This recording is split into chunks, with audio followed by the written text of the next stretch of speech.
Hello, my name is Hayden Panek, and I'm a fifth-year architecture student at Virginia Tech. The Ernest Matthews Scholarship would be beneficial to me for tuition payments as I pursue graduate school and finish my thesis.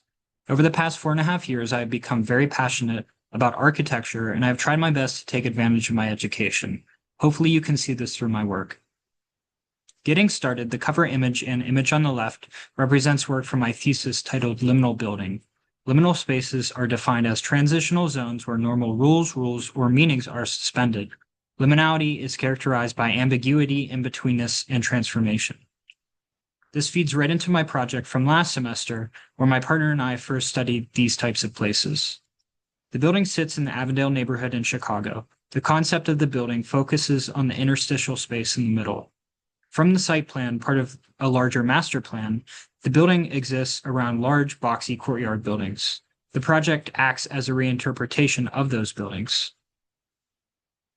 Here's how the building is organized. The apartment units themselves are pretty standard, while the gaps and fissures create an interesting dynamic in the middle space.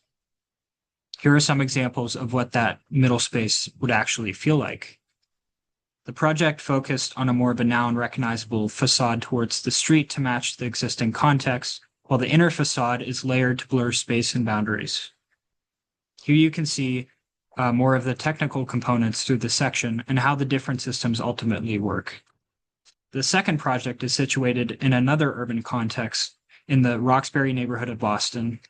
The building, part of a larger master plan, is a community center that has larger programs below with more intimate programs above.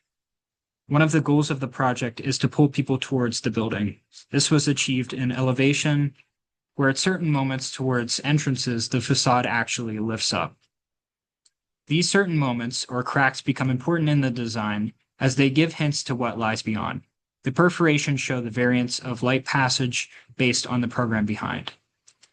Because of the small site, the project became a sectional one because of the stacking of programs.